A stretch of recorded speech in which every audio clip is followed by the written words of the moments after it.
భారతదేశం ప్రపంచంలోనే అత్యంత వేగంగా వృద్ధి చెందుతున్న ఆర్థిక వ్యవస్థగా దూసుకుపోతుంది. కానీ ప్రజారోగ్యం విషయంలో మాత్రం పరిస్థితి ఆందోళనకరంగా మారుతుంది. ప్రపంచవ్యాప్తంగా ఉన్న రోగాల భారంలో భారత్ వాటా ఏకంగా 20% ఉంది. అంటే ప్రపంచంలో ప్రతి 5 రోగుల్లో ఒకరు మన భారతదేశంలోనే ఉన్నారన్నమాట.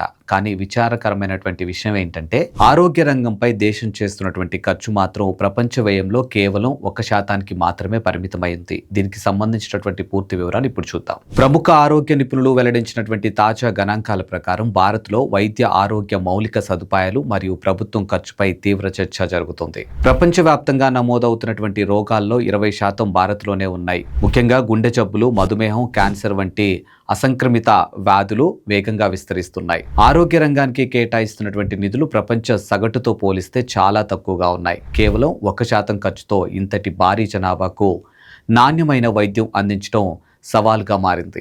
ప్రభుత్వ పెట్టుబడులు తక్కువగా ఉండటంతో సామాన్యులు తమ జేబుల నుంచే అధికంగా ఖర్చు చేయాల్సి వస్తుంది. ఇది అనేక కుటుంబాలను పేదరికంలోకి నెట్టేస్తోంది.